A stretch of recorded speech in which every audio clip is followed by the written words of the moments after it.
Good afternoon, or good morning, should I say, as it's the morning in Mexico, but I'm in Madrid.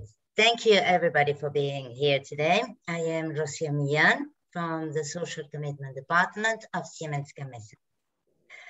I am very happy to be with you today for this webinar. It is the fourth webinar of our series from our AgSTEM event.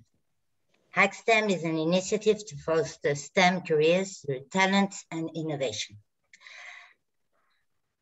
I really would like to thank the Ibero Puebla University for helping us organizing this roundtable with this wonderful panel of experts.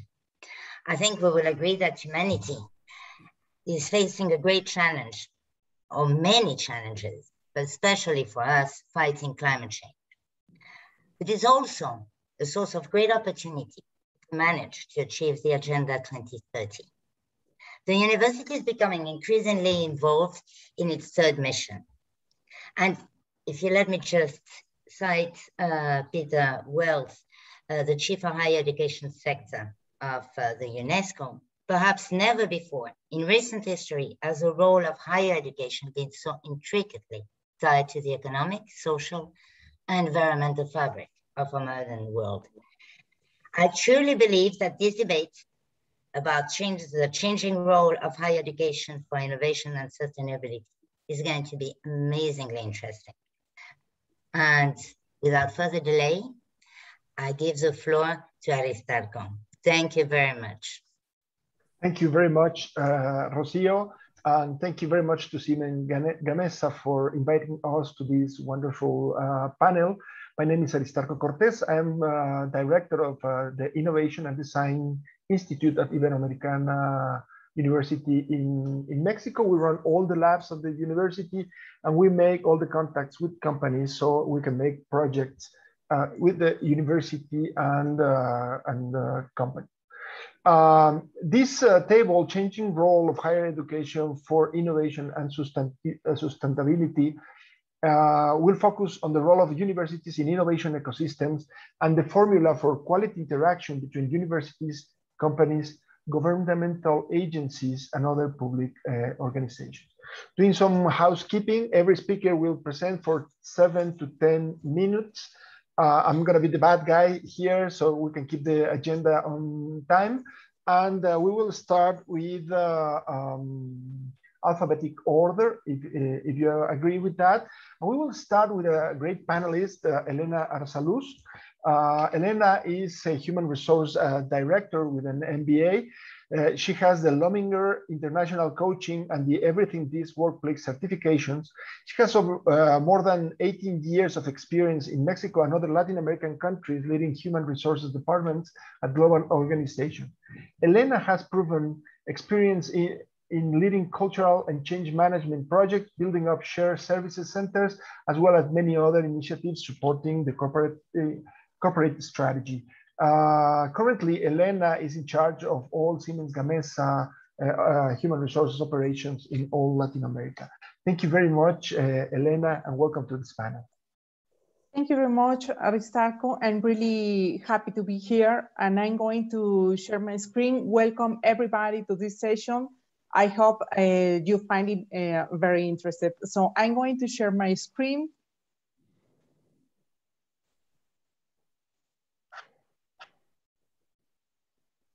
So I think we are ready. Can you see my screen? Correct? Okay. So thank you very much for attending this session. I'm really happy to be with all of you. I was thinking that these 4 items could be interesting for all of us. I'm going to include a STEM global overview, the impact of STEM on the economy, current challenges that we are facing, and the role of Siemens Gamesa to promote and ensure the success of STEM professions. So we can see in a general overview that the employees in the areas of STEM professions are in high demand. Recently, figures from US Bureau of Labor Statistics show that the STEM jobs will grow 1.7 times faster than non-STEM jobs between now and 2025. So according to the data from the Economic Forum, as of 2011, we are living the fourth stage of the industrial revolution. The smart industry stage in which we can have real-time connectivity in any place of the world. So in the article, The Hidden STEM Economy by Jonathan Rowell, he states the following items that I find it interested and I wanted to share it with you. Half of all STEM jobs are available to workers without a 4-year college degree. Half of all STEM jobs are in manufacturing, healthcare, or construction industry. Installation, maintenance, and repair occupations constitutes the 12% of STEM jobs. So STEM jobs that require at least a bachelor degree are highly clustered in certain metropolitan areas. We can see clearly that around the world, we have very focused the metropolitan areas in which we have the majority of the STEM professionists. So, and this is an economic reason because we can see that the more STEM-oriented metropolitan economies perform strongly. So, which is the impact of STEM professions in the economy? We can see here a clearly correlation. The innovation is fundamental for the economic progress, and all the inventive activity is strongly associated with economic growth, not only in metropolitan areas, but also in the countries. Technological innovation, in turn, usually requires the expertise of specialists with knowledge in fields of STEM professions. So due to these economic correlations, we can see worldwide different presidents that are fostering different initiatives.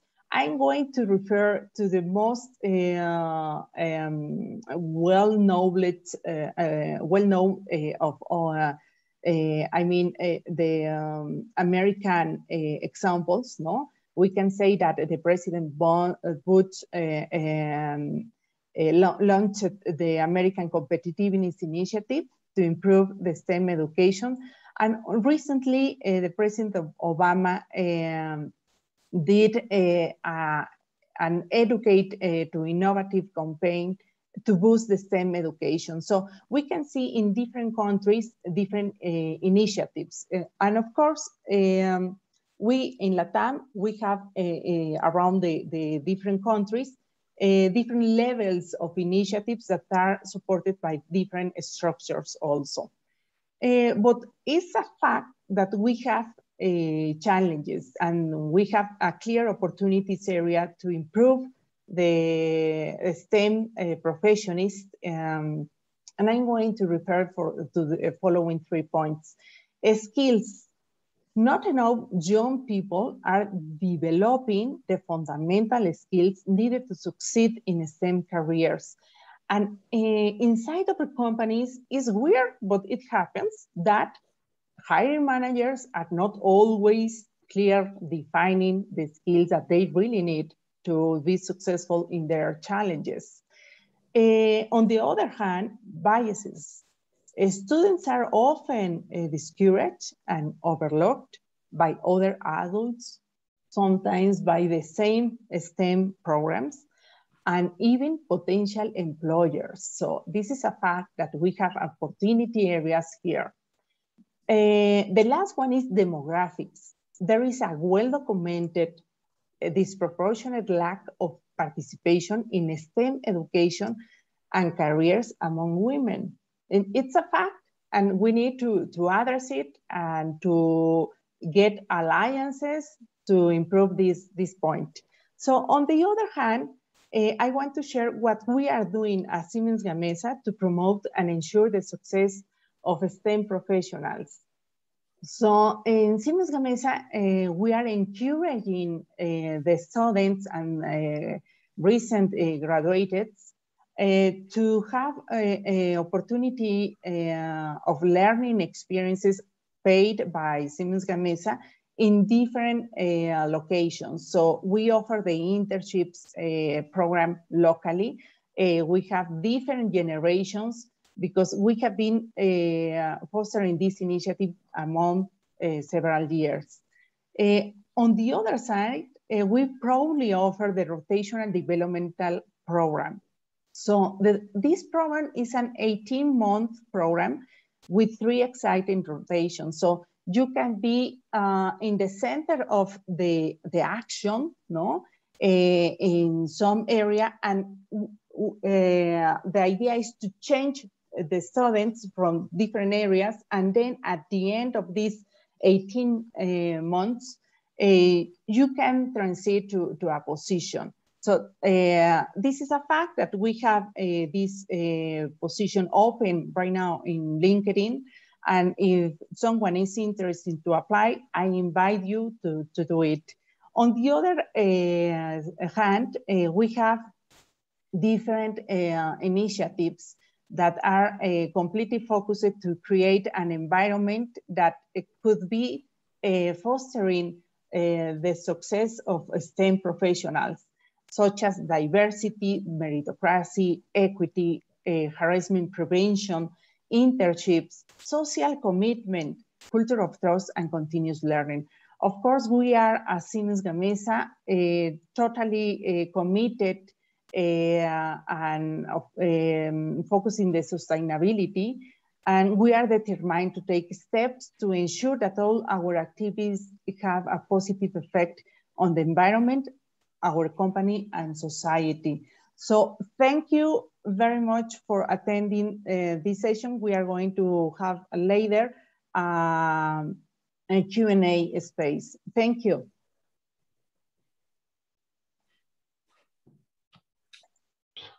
Thank you very much, Elena. Very interesting how Siemens Gamesa is targeting these STEM jobs that will grow, as you said, 1.7 times faster than other jobs, and half of these jobs are going to be in manufacturing. So that is very, very important, because this change of the way we work in the future will turn to STEMs.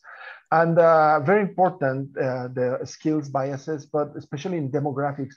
We at all universities, engineering schools, we have a lack of women participating in these STEM activities. Thank you very much for your interest in helping us changing these demographics thing.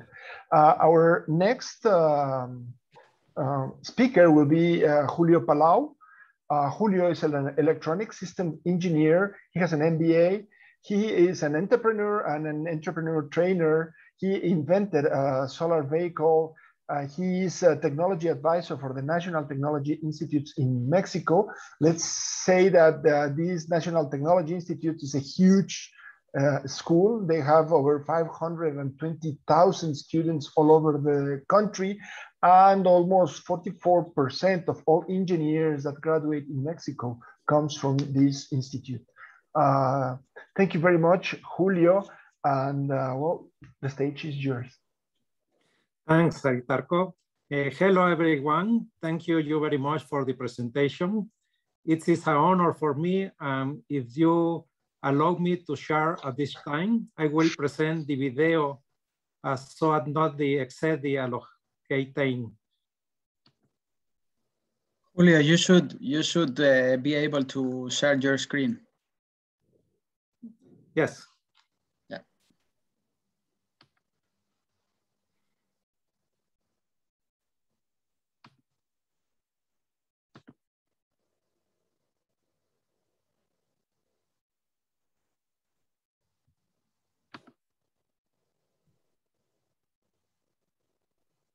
Should we take advantage of the year 21 that is the turning point in education? Hello everyone. Thank you very much for the invitation to this table. It is an honor for me. Likewise, I send a greeting to all the colleagues on the panel. As mentioned, I advise the CIIE network of Oaxaca. There are 12 incubators of the National Technology of Mexico that are located in the state of Oaxaca, Mexico. Oaxaca is a state that has 8 regions and 570 municipalities with 16 ancestral ethnic groups that continue to preserve their language and culture and that continue to educate for life with a system called Toltequiotl parallel to official education. Together with Fernan Ziwali we created a virtual university, and in year 12 we obtained the recognition of the Exporter Merit Award for being a global university with 6,000 students from all over the world and in 9 languages. In year 18 we had 6 master's degrees and 5 careers, and we noticed that the number of enrollments began to drop. After their analysis, we understood that students did not want to spend 4 years of their life studying a career, and at the end they did not have a secure job. They preferred to train for 6 or 12 months to be entrepreneurs and get to work immediately. The government's public policy encouraged universities to stay in comfort niches and not accelerate investment in the virtual, the training of teachers in this new medium and the creation of virtual content. The pandemic of 19 gave us the reason. The virtual was about to replace classroom education and took universities out of base. The 20th was a year of pause. The universities of all Latin America, in the forums that we attended, they talked about their experience of training teachers, asking what new tools existed in the market to give virtual classes, and these questions arise. Why do we have 200 universities that offer the same career, if being virtual with one that gives it is enough? How to convert the content that each professor gave as he wanted, from a class to become a standard? Our friend and partner Omar Diaz Gonzalez created a digital platform for basic education and to help teachers teach their classes in this new digital environment called Nova School, and which has been placed in many Latin American countries, helping in the virtual education. Likewise, we realized that there is a serious social problem, from not having internet infrastructure or a single computer for the family, not knowing how to organize the times and family problems of coexistence. This comes to light with the pandemic. We are in 21, the universities eagerly await to return to the time of 19, without realizing that the world has changed, that we must change and adapt to a new environment where the virtual, the internet and the Wi-Fi are the first necessity. The economy is it transforms from global sales to local cell phone sales and home delivery, and it seems like the opportunity to make the much needed change. With this, another question arises. Why continue educating for work and not for life? We have a failed economic and educational system. We will not have a quality humanistic and technical education. The economic system in Latin America is not offering well-paid jobs, and in countries like the United States or Europe, these salaries, if they are well paid, cause it to be a significant burden for companies, and they seek human replacement by robots and their processes are automated. The philosophical project of education in the world is an education based on a system of obedience, ambition, and consumption, where they teach us that everything must revolve around money, consumption, and obedience. That makes us slaves of a system that exploits the environment and makes the gap between rich and poor bigger every day. Increase in violence, informal markets, and states of anxiety. We are also experiencing climate change and a pandemic, and we are not prepared as a society to survive. Schools do not teach us these issues, to work in multidisciplinary teams or to solve community problems. That is why many students reveal themselves and want to be entrepreneurs. Creative, humanistic, critical minds are not being formed, endowed with logical tools to undertake the transformation and improvement of their family, municipality, state, or country. It is unfortunate to see that we are only a society of consumers, based on wanting to buy fashion to be happy, mentally idle, connected to a cell phone with social networks, receiving and sending only useless things and wasting the most valuable, your lifetime. We need entrepreneurs to modify this economic and educational model, and the question is that of those who are entrepreneurs, critics, visionaries, developers, creatives, what proposal are they going to make? Who are encouraged?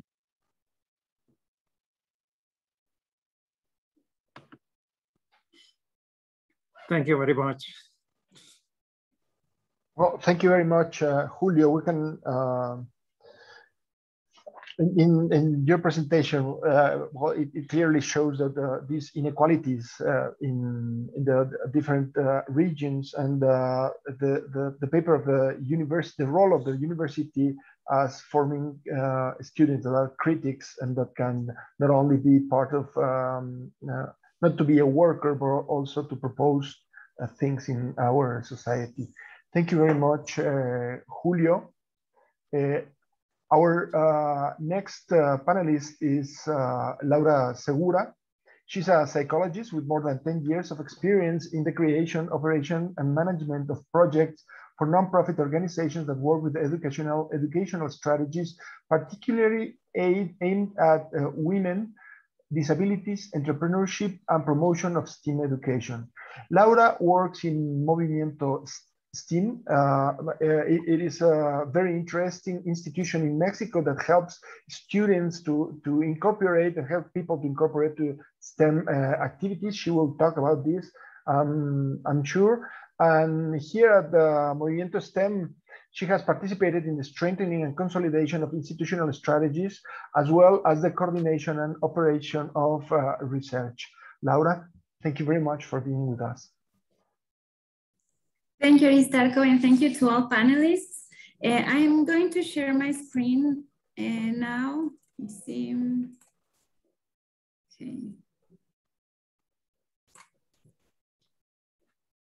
Okay, so we are Movimiento STEM. We are a nonprofit association that transforming the minds of key players promotes STEM education and talent, the jobs of the future, and innovation, always with a social and inclusive vision. And we also have this amazing thing of being the highest representative body of the STEM ecosystem in Latin America, which has taken us to very interesting places in our activities. And we are an initiative that is endorsed by Global STEM Alliance and STEM Learning Ecosystems. So this is like overall who we are, but the important thing is the why and the how. So we believe that there needs to be this systemic approach regarding STEM, regarding all the activities, so we can unite the work of different social actors. So we work with media, because it's important that everybody knows about STEM, and that everyone has the opportunity to approach STEM and maybe direct their actions towards STEM. We also work with government, with international organizations, with innovation centers, with STEM experts in different fields. So it's all about creating these networks for cooperation. Our mission is to be the beacon that develops, connects, concentrates, and propagates STEM education exponentially in Latin America.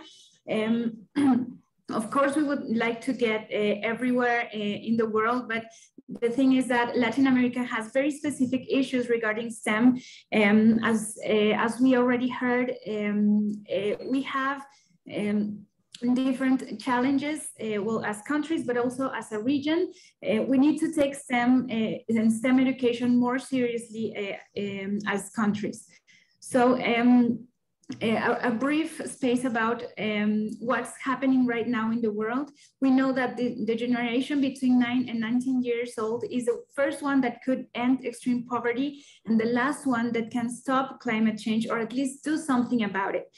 That is, if we fail to influence this generation, we are not going to achieve as humanity, the conservation of our planet.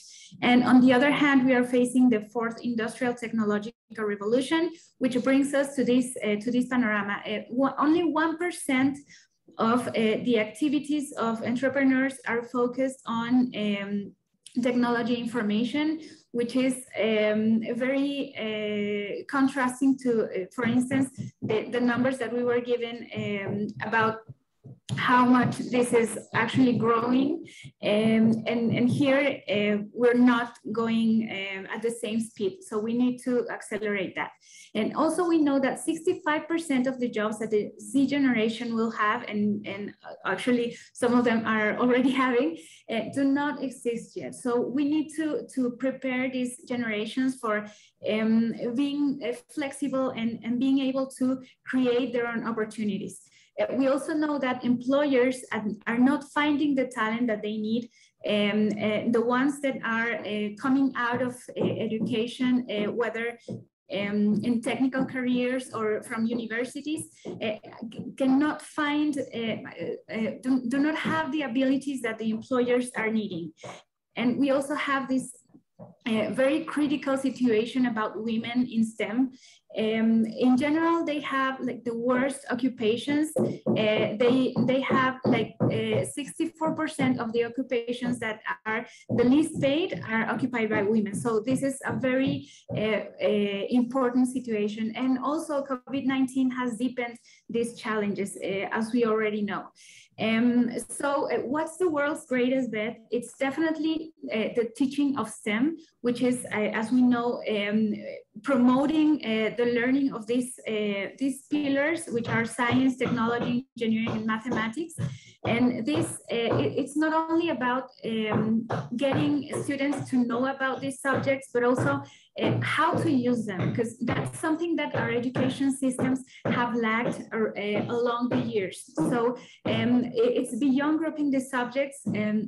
It deeply develops scientific and mathematical thinking with a focus on innovation. And this is very important because it's not only about, you know, being something that unfortunately happens a lot in our country, is that we are, we do create technology, but only because we are manufacturing, but we need to go beyond that, and we need to be creators of really important innovations that change the world. That's what we need to do. So STEM recognizes that creativity and the development of socio-emotional skills are key to promoting an involved and globally responsible citizenship. And this is something that really resonates with this about being the pillars of sustainable development and social well-being, because we need to be compromised about the overall, you know, the human person. It's not only about having these technical skills, it's about being responsible, being, you know, having this mindset about being the ones that can change the world, and the ones that can have this participation, this active participation on how their communities and how their countries are evolving.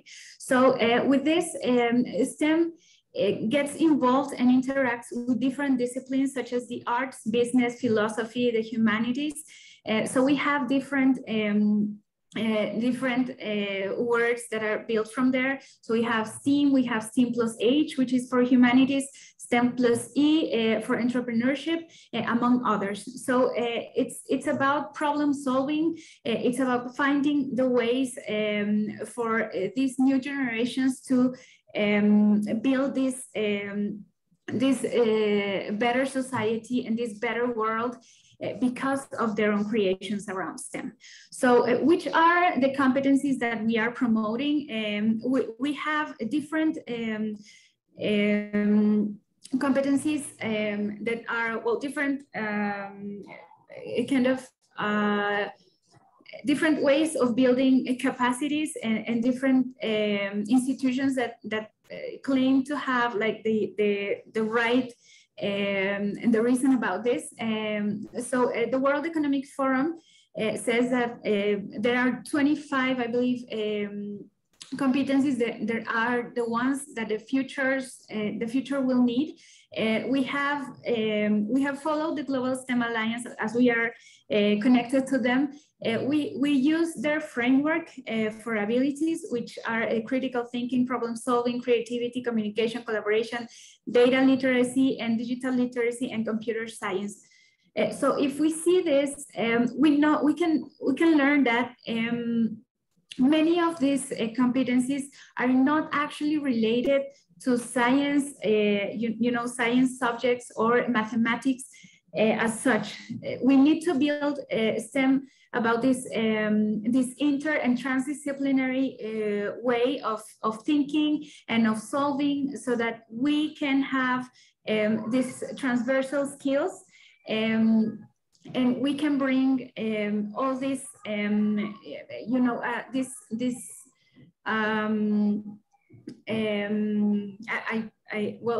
it's not only about building these technicians that can solve technical problems, but about being this innovative talent.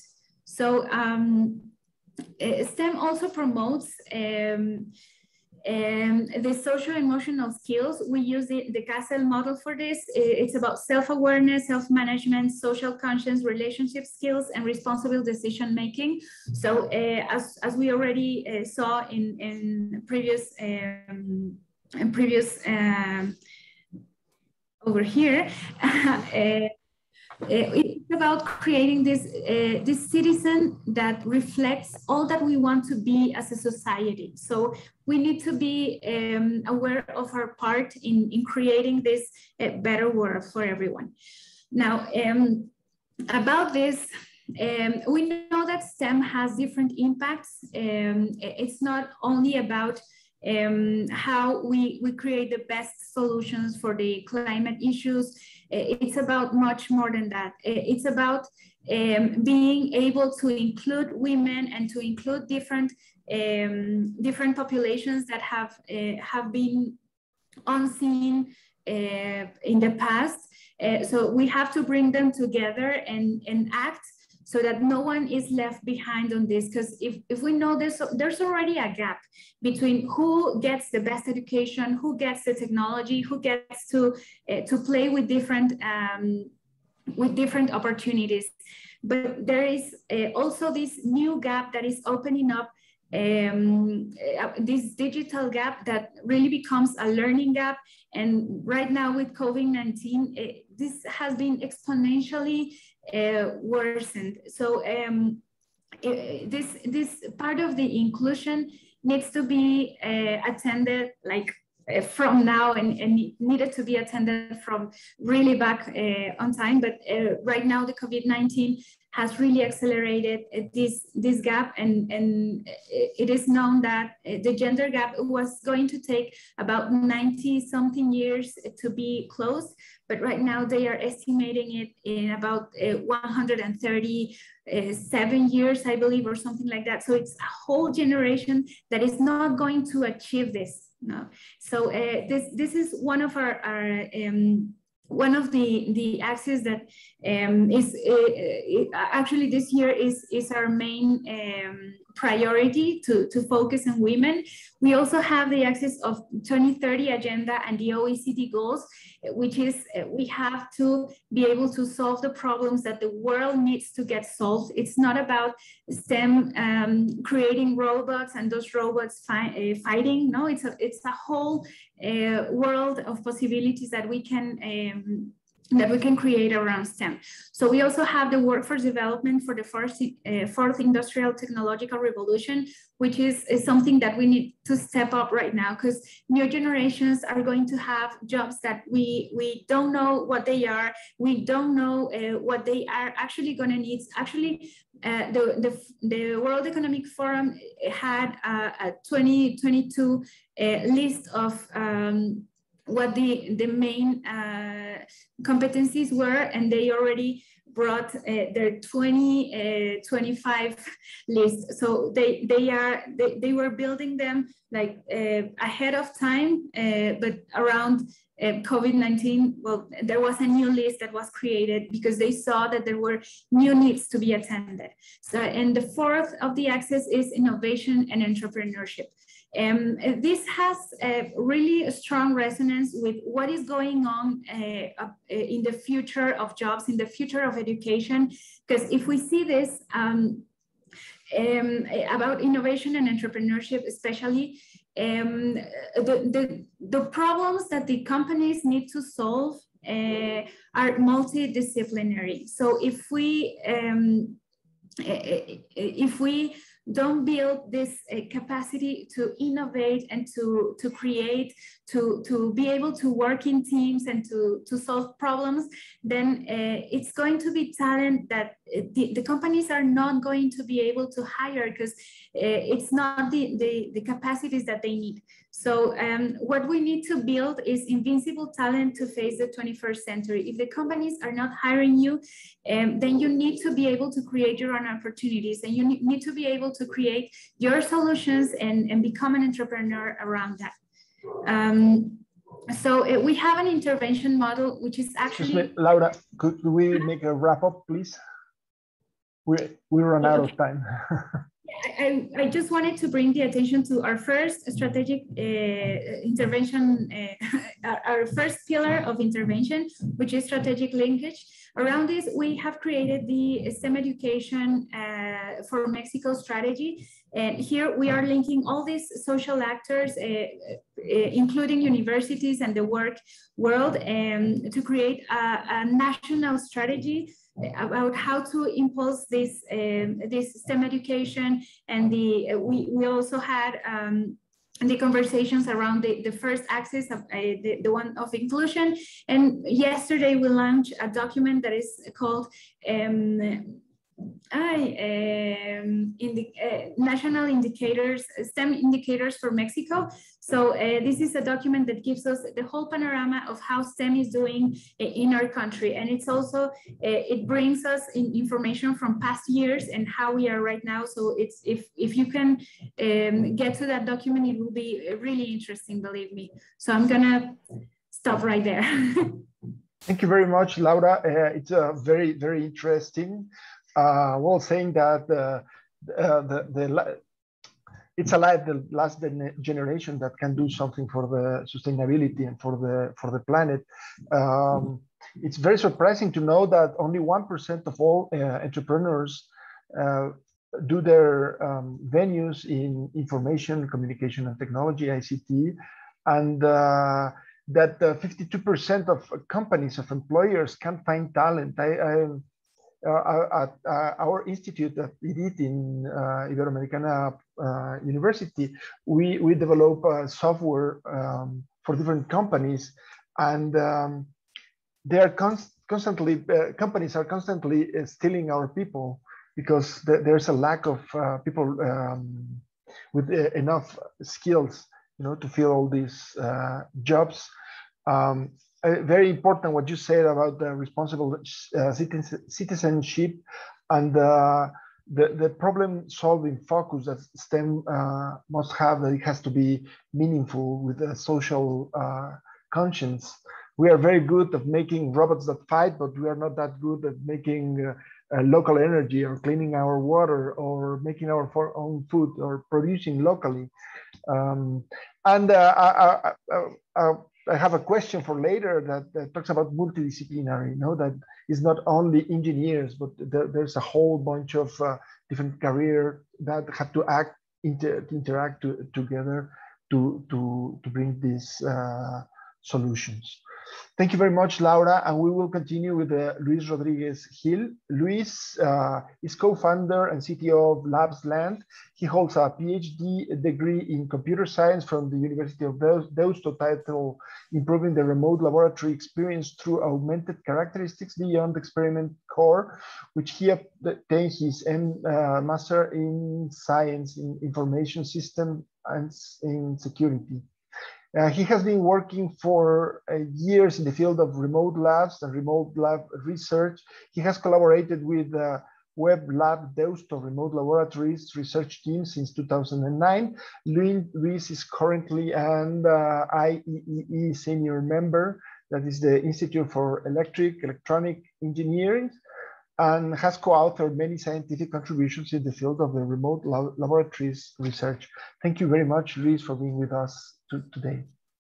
Thank you. I'm very pleased to be here. And of course, thank you all for organizing this and for being here.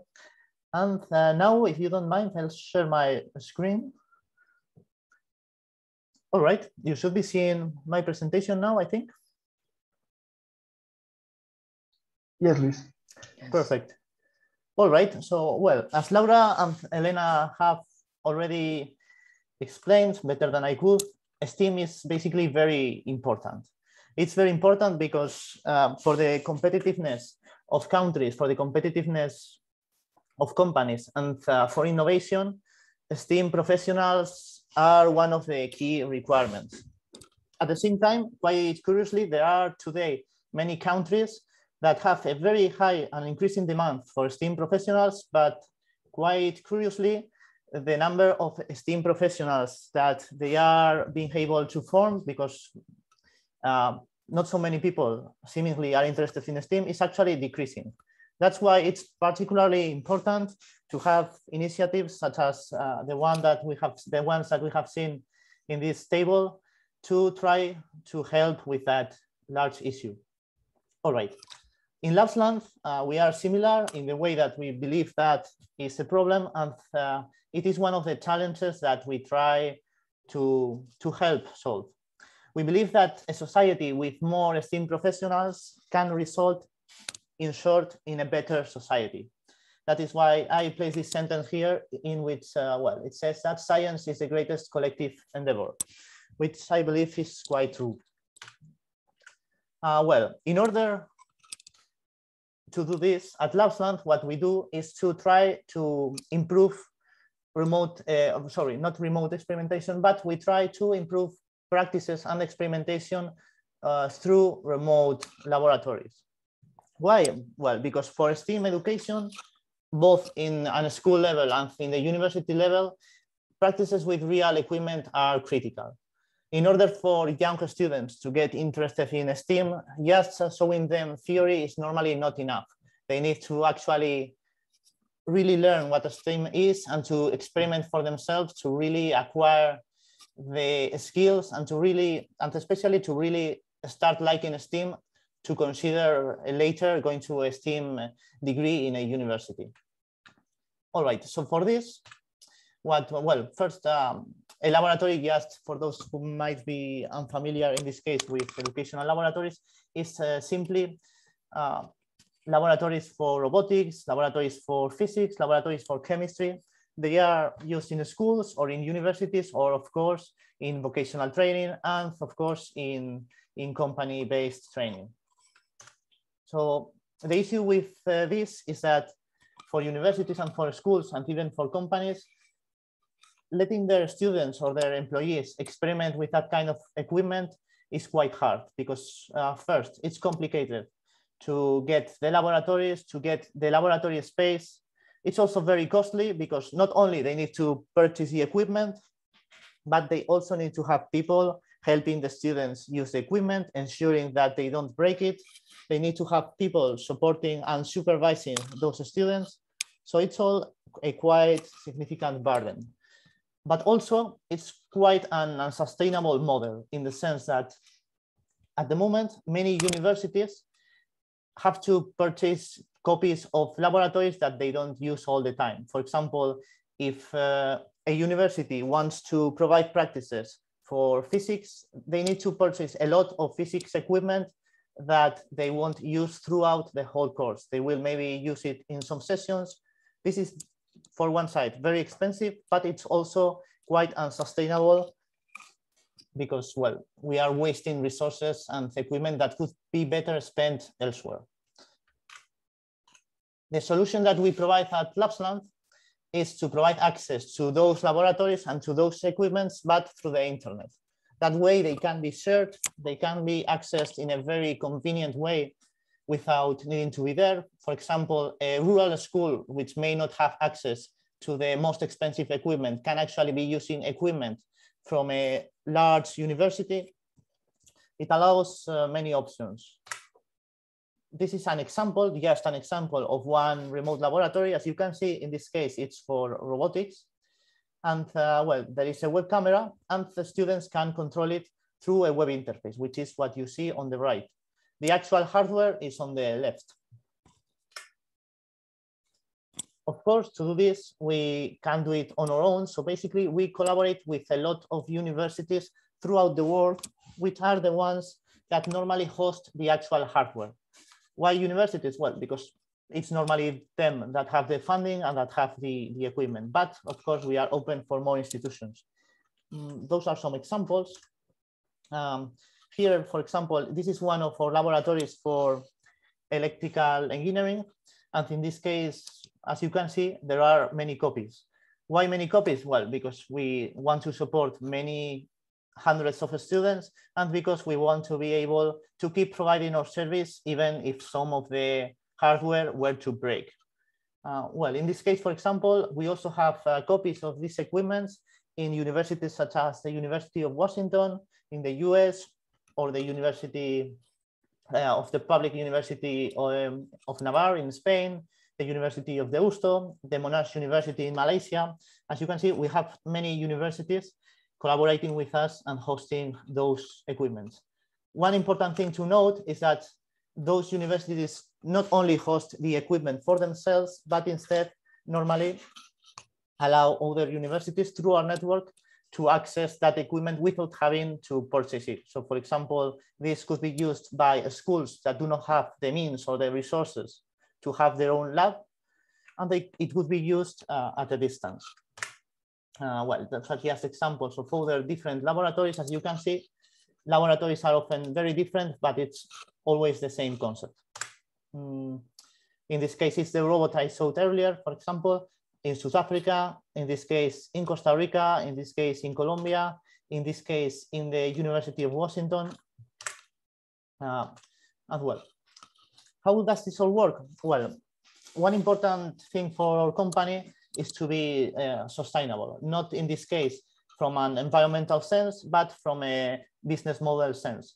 If we depend on help from governments or on specific projects from universities, it's quite hard to get the impact we intend. So basically, we have a model based on subscriptions and on laboratory providers. So there are some universities that provide the equipment and other universities that do not have the equipment that subscribe to the network and can use the equipment remotely.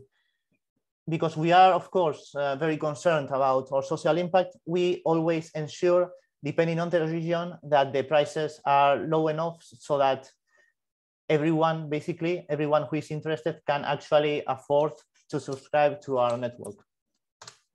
Well, at the moment, we are, just so you know, we are collaborating with 27 universities in 14 different countries.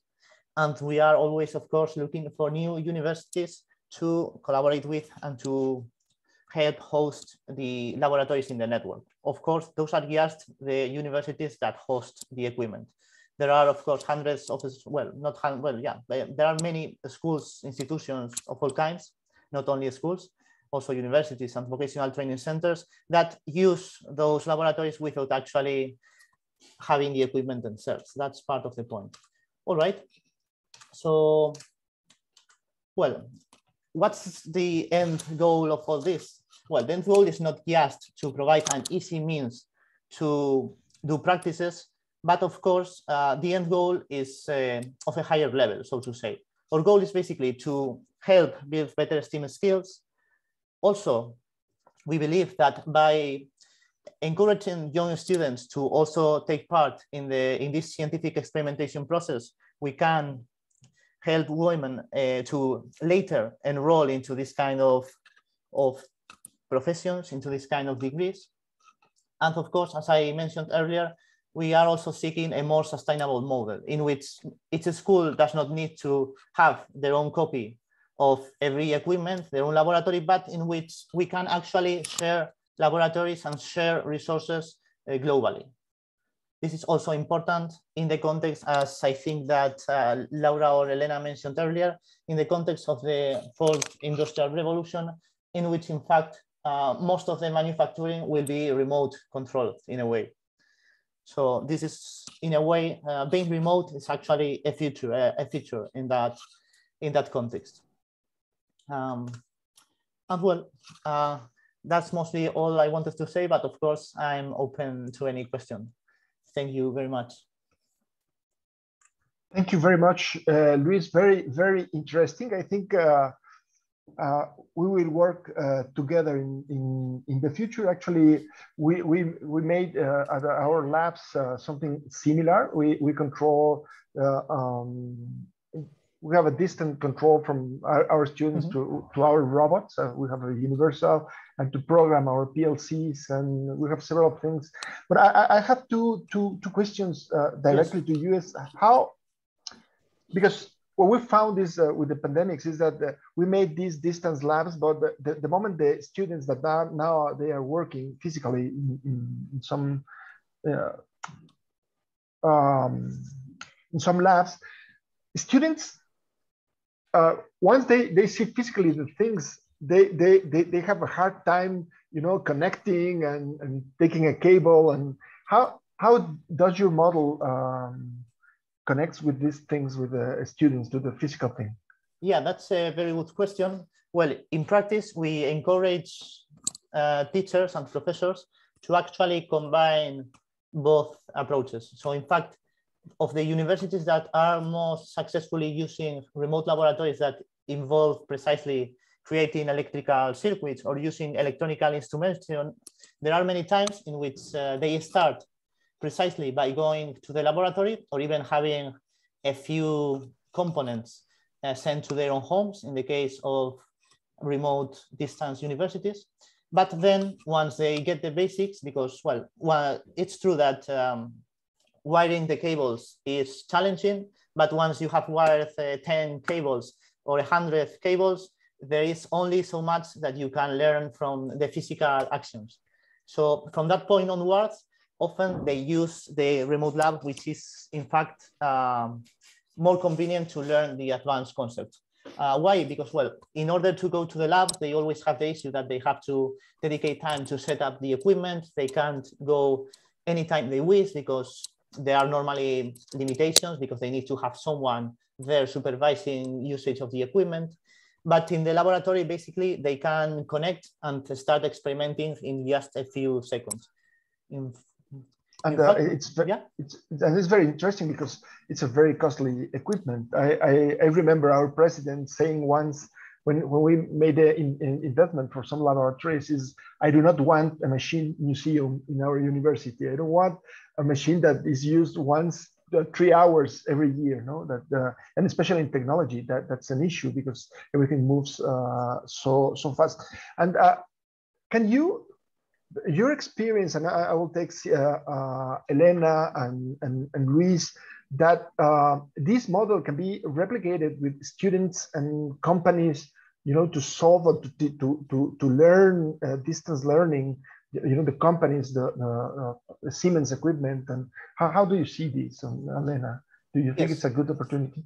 Well, for now we are a small company, so we have had to focus, and we are currently focusing on schools and universities, and mostly on certain fields of knowledge. But we do think that in the future, this will be particularly relevant for companies. Particularly, there are many companies today that find it challenging to train their employees in the modern technologies that appear. Because, well, there are, of course, courses and there are university masters and everything. But if they simply want to train their existing workforce into technologies that are just released, they need speed and they want to train them in the most efficient way possible. So in that scope, we believe that this kind of technologies will play a very important role in the future. Elena? Yes, I think that as a company, it's our main interest to involve the students inside our challenges, and we have several programs in which we have the opportunity to have the millennials and the centennials now, the centennials generation with us, participating in different projects among the Latin American countries. So we have seen that they are able to, and with fresh vision, to contribute. And we have in specific cases a very good example of these internships that at the end they are joining us as an employees. And of course, Siemens Gamesa is totally interested in enhancing the relationship with the universities. And of course, with the technical schools also, we have different examples, such as in Mexico, Oaxaca, in which we are adding efforts with the local university to boost the STEM professions for a better, in a general way, for a better planet with the current challenges that we are facing. So it's our main interest to have them involved. Oh, very, very interesting. Thank you very much. I would like to address these problems that Laura was talking about. The problems in companies are regularly multidisciplinary, and having multidisciplinary teams in universities is not that common. How can we get this flexibility in universities for students from business, engineering, design, marketing, can work together in real projects? How can we solve this issue, Laura?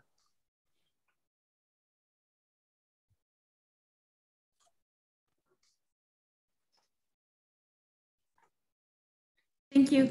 Well, actually, what we think that should happen is, well, there are examples of universities actually changing the curricula so that so that you learn by models and modules, and not only following everyone the same path, but having each student be responsible for their own building of their education. So that's like one example. But actually, the thing that we believe is that there are many opportunities for, well, it's about the will of the university to have this happen. If they create the right policies so that students can co-study, co-live in different, in different, with different contents, from different careers, and if they have the spaces for teachers to learn from different areas and to collaborate in projects, that can actually bring too much dynamism to education. It's not easy, of course, but it's something that can be done. It will take time, that is for sure.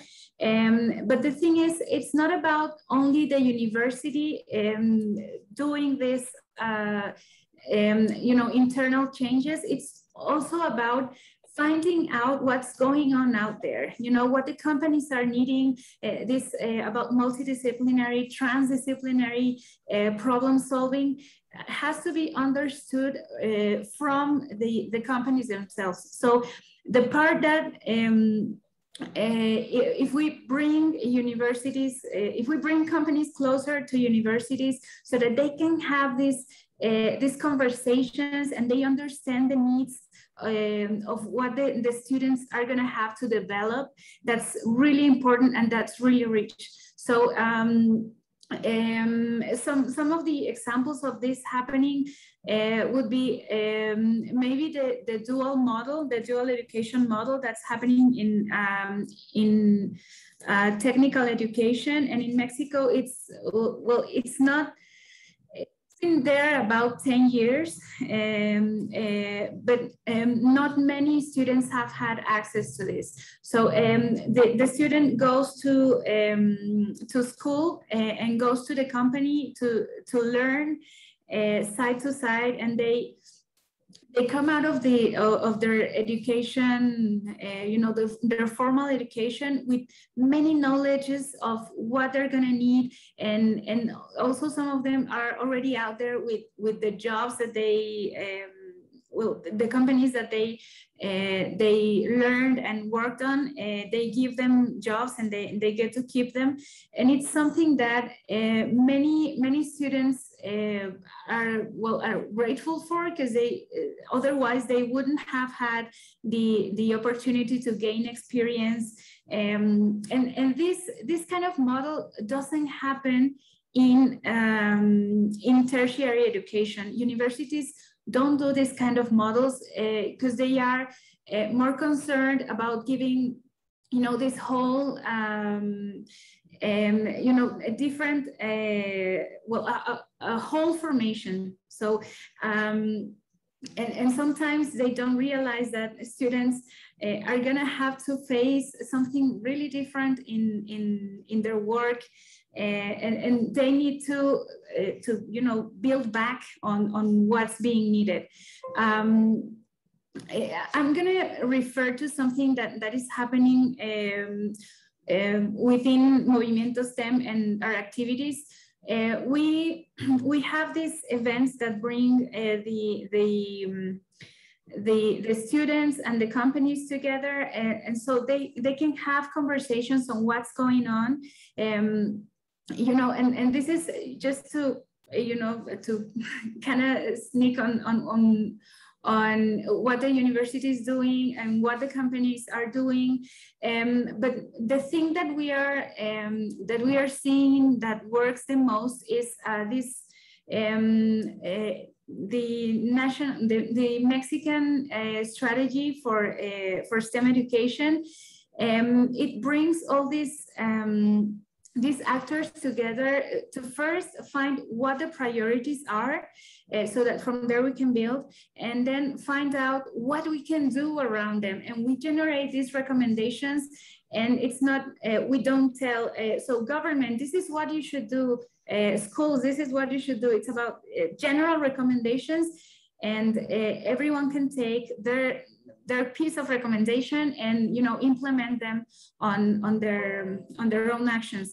But also one of the recommendations is actually this: there should be this site of trajectory so that everyone can build on that. So we should have the schools, but we should also have the companies, and we have universities, and we have the non-formal spaces that can be very useful to create these spaces for collaboration.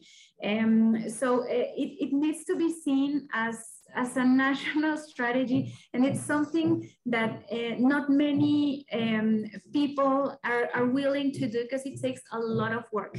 So it's about finding where the needs are, who can work on those specific needs, and it takes a lot of work to do that. So not many institutions are willing to.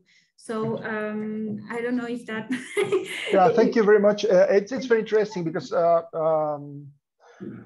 well, the universities we have in Mexico, I know that it's the same in Spain, that sometimes the system is very stiff. It's difficult to make changes because you have to meet a lot of regulations. I bet if we are a private school and we move relatively fast, but some processes take us sometimes years to change. You know, I bet Julio can talk about his experience at the National Technology Institute. That it's even harder. No, it's a very rigid institution. I don't know if you can talk about your experience, Julio. You're in mute, please. Yes, thanks. We are creating an entrepreneur platform where anywhere, be it businessman or consumer, capture their need. The entrepreneurs know in the way who the client is who want to pay the solution. and they dedicate themselves with the help to a school teacher to solve it. They make disciplinary groups, businessmen and communities are integrated to learn more about the need and how much is hers, and they are willing to pay to solve and speak the support or not the government, as long as it's not used in political or control purpose. Encourage students to participate in multidisciplinary entrepreneurs group and learn that there is not absolute truth in a subject and work with a team. Putting that the virtual class of 15 minutes and the first minute is to give the exam questions and the students are attentive to find the answer. And the ends leave for teamwork. This teamwork is multidisciplinary and allow us to share real problems with the students or different scholars. And in this matter is the best way to integrate the society when the school, when the government, when the business. Thank you. Regarding collaboration between universities and companies, a big problem is to align companies' project with academic objectives and agenda. Elena, can you tell us how Siemens Gamesa is addressing this problem? That they have projects, and of course, universities have to meet objectives for the different subjects, and they have their own agenda, their own time. They have vacations, they have students. And how are you working with universities regarding this point? Yes, so it's a fact that we need to be together and in a constant communication. Sharing the current challenges and sharing the in some cases the lack of skills that in some cases we could be facing because sometimes it's not easy to find the right talent, no? So what we are doing at Siemens Gamesa is to promote different programs and to ensure that we are close to the universities. We have some specific examples of how we are closing working with the universities, and depending on the country and the specific region, we are close to the technical schools, or in some cases with the university, to promote the same disciplines among primary and secondary schools, and with a firm commitment to the in the future to the to have a more content and experimentation in the classroom. Another example is what we are doing to promote the talent in universities with the opportunities to solve real challenges for social progress. So what we are doing is to be in contact with the universities, and depending on the countries, we have some mentoring programs, and this is something that we are trying to foster and encouraging also the universities to be in contact with us. No, this is a fact that we as HR, we are in a constant and fluid communication with some specific technical schools that of course, we have our wind farms in different places, and we need to be close to these technical schools, and we have this fluent communication. No? Thank you very much. I'm going to take a part of your answer as the challenge with real problems to address a question that is asked from some of our attendees.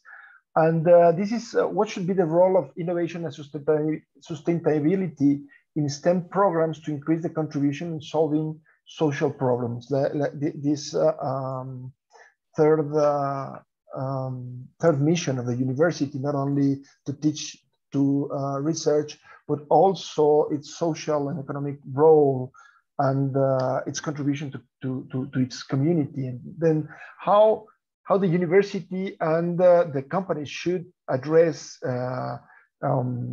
innovation and sustainability problems, especially with a company like Siemens Gamesa, that is a champion, is a leader in renewable energies. Well, we have in different locations the social commitment of to be creating some initiatives in social with the social responsibility area. So I could share that another example is right now in Oaxaca, where we have several wind farms. No, one of our main initiatives is to in some way to deal with the poverty, and we have been creating some programs to teach the people to do some specific I think some specific products and initiatives that are completely focused in trying to help the community, not just in terms of the fighting with the poverty, but also to foster the STEM knowledge with the local technical schools. Thank you very much. And Luis, coming from Deusto, I bet you have a lot of experience working with companies.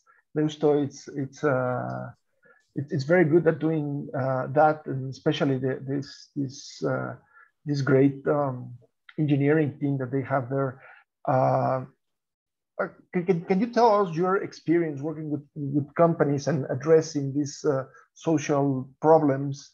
And of course, the experience in your company with not Michigan University, but smaller universities that have been struggling with these STEM problems. Yeah, well, I'm no longer in Deusto, that's one thing to note, but yes, one thing that I observed when I was in Deusto is that even small universities have a lot of difficulties adapting to change, and they are indeed quite steep. Not as steep as larger universities, but there are still a lot of difficulties that are quite hard to avoid by themselves. That's why I believe that some steps in the right direction and that are giving very good results are initiatives such as, well, the ones that Elena talked about earlier are, for example, probably very effective initiatives, but also basically those that involve companies more directly. For example, in Deusto, they are starting now with what they call, I think, dual degrees, in which part of the training, part of the burden of precisely providing up-to-date education and up-to-date skills is placed on the companies. I think that is a very good model because while that way we can precisely share that burden and get better results. So the university can provide the core knowledge, the stability, the things that basically don't change all that often, even though, of course, it should update itself as fast as possible as well. But then the company, in that case, can provide the remaining training, the more practical training, the more up-to-date skills, and the more industrially relevant skill set. So that's what I think that we should continue doing, and that's what I think is currently giving a good result. Of course, we can always improve it, but I think they are steps in the right direction. Oh, thank you. And we are working now with Deusto in this dual master of, they call it entrepreneurship in action, that as you say, the student works half of the time of the master with the company addressing real problems and how their innovation or entrepreneurial skills can address these issues. But this program is financed by the Basque country government. So I would like you, this is a question for the panel, what do you think that should be the role of the government regarding to not only on legal terms, but also in innovation, in putting some money for these dual programs or this innovation or these sustainability programs? What do you think that should be the role of the government? I don't know, Laura. Thank you. Well, I wouldn't like to answer that question because that it always gets us into trouble. Well, actually, it's we believe that it's not only about investment; it's about political will to create these changes. Some of the actors that we are really trying to connect with is governments, whether it's institutions from the government or local governments. We believe that, well, the governments and also international organizations can do a lot there about, well, it's necessarily about public policy, of course, and they need to be able to connect with different social actors and give them this, this trust and this freedom to work on the things that these institutions are experts on. So it's about giving them, helping them open the way to work and of course collaborate. And if there was maybe an opportunity to invest, that would be awesome, but we know that's not gonna happen, at least anytime soon. Well, as I said yesterday, we presented a work on what are the main indicators that are telling us how the state of STEM education is in our country. So one of the indicators that we are going to follow up on is how much there is being invested on investigation and development, and it's and I believe many of you already know this, these numbers. We are not even close to half of what the OECD countries are investing. So we are in about 0.28%, which is like too little, and the OECD average is about 2%. So there are countries that are investing even 16%, and that is like, wow, that's awesome, and that's great for you. Where are we, and what are we doing? And actually, this curve has been, you know, going down. It's not only about this government; it has been going down for several years already. So it would be awesome to get the investment. Maybe it's not going to happen now, but it's important to have this will to collaborate. And you know, there should be this this fluid structure between what the companies are doing and meeting what the universities are and the government, so that they can work together. There needs to be some place where they can sit and work, and I don't believe that exists as you know, as a national thing right now. There are like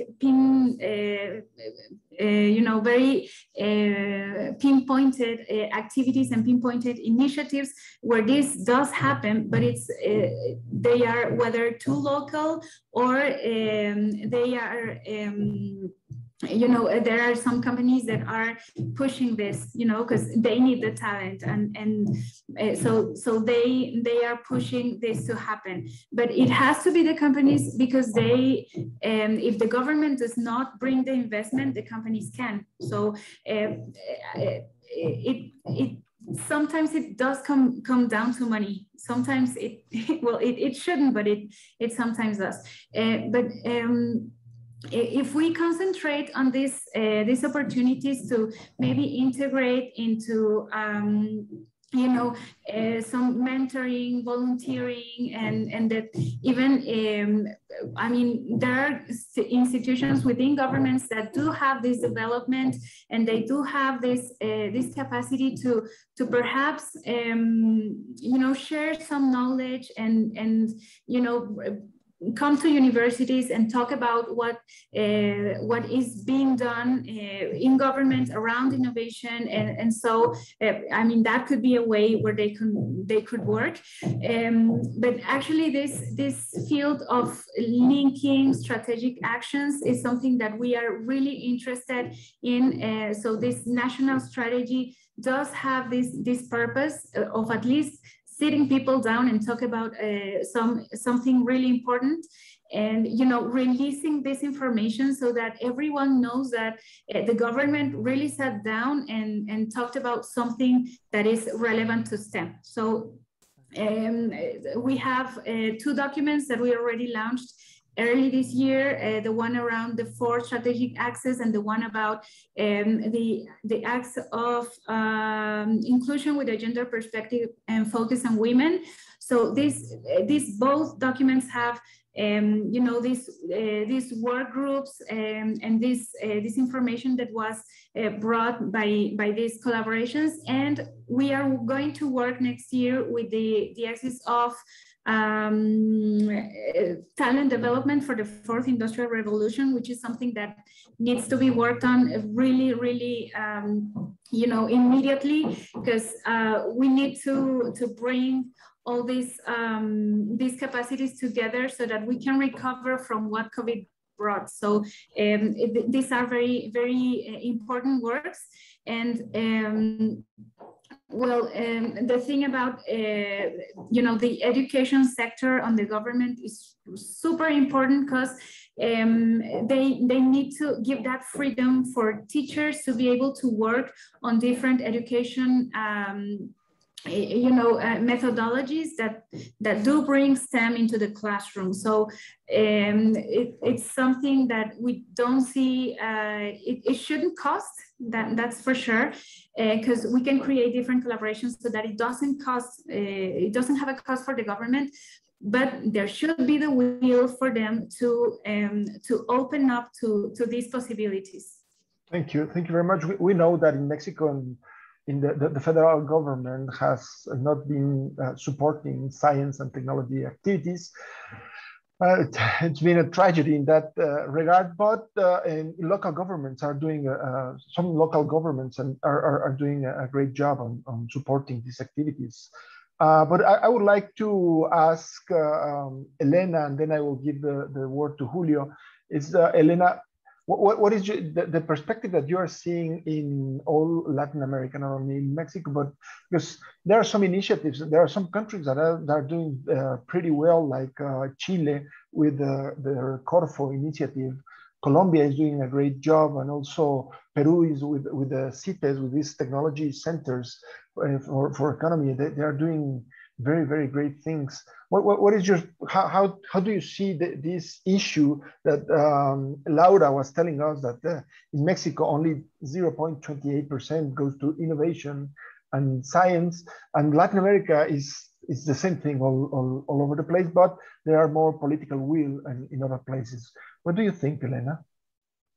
Well, I think that depending on the country infrastructure, and I think that the challenge is a global challenge, and all of we need to contribute. So I think that as a companies, we also have the responsibility to contribute, and we are working on it as Siemens Gamesa. So in my opinion, the government can contribute in different ways, not only in the investment, but also creating these spaces or these meetings in which it's a good role to involve the companies, the universities, the technical schools, maybe the community, to create this collaboration between all of these participants, because I think that we cannot wait to depend on the others, no? And I think that also we have good examples depending on the country, no? And on the moment, because we have different scenarios, no? Thank you, Elena. Julio, we have a couple of minutes, please. Yes, I think of the public policy must be reviewed because technology changed paradigm and having a new vision. For example, virtual and face-to-face today aren't the same. If you want to open a school, I need for government policies to be physical, and the makes university will fall in the comfort niche. For example, in Oaxaca, I have the Institute of Innovation, and this is a grand step for the entrepreneurship and the people, the students. Okay, thank you very much. Well, we just have a minute. I don't know if you want to wrap up just very quickly, Luis. Oh, thank you. But yeah, I think the previous speakers summarized the topic very well, so I can't really add much, but indeed, of course, I believe that it's very important that all the actors, universities, companies, and government work together and have in mind the ultimate goal, which is to provide more STEAM professionals and to provide a better society as a result. So yeah, that's all I would like to say. Thank you very much, Elena. Sorry. So I think that we need to face the challenge and to do our contribution. So as Siemens Gamesa, we are committed, totally committed and open to all the STEM professionals to be close to them. No? We want to ensure that they have a very good and successful trajectory. Oh, Laura or Julio, would you like to final thought? We have we take advance of the years that is the turning point in education. Thank you. This year is the turning point in the education. Laura. Thank you. Well, let's remember that STEM is the most important initiative and national strategy for the countries that are really advancing on their economical and social status. So Latin America and our country should be having this in mind so that they can create strategies towards a STEM education. Well, thank you very much. It's been a great panel. Thank you very much to Siemens Gamesa for their invitation. And remember, please, that we have this Hack STEM on Friday. It's going to be very, very interesting. I don't know if we would like to wrap up, Rocio. Well, thank you to all of you. It was really fascinating debate. And it was our last webinar from this series of the Hack STEM 2021. And I really want to thank the Ibero Puebla. It was a great pleasure to be with you, and the result was fantastic. Then let's a big applause for all of you. Big applause for all of you. Thank you very much. Bye. Thanks. And I hope that you follow the competition on Sunday, no, Diego? Sunday, it's going to be live, no? Yeah, we will share the link to the presentations, of course. Well, thank you very much. Have a great day. You too. Thank you. Thank you. Thank you. Bye.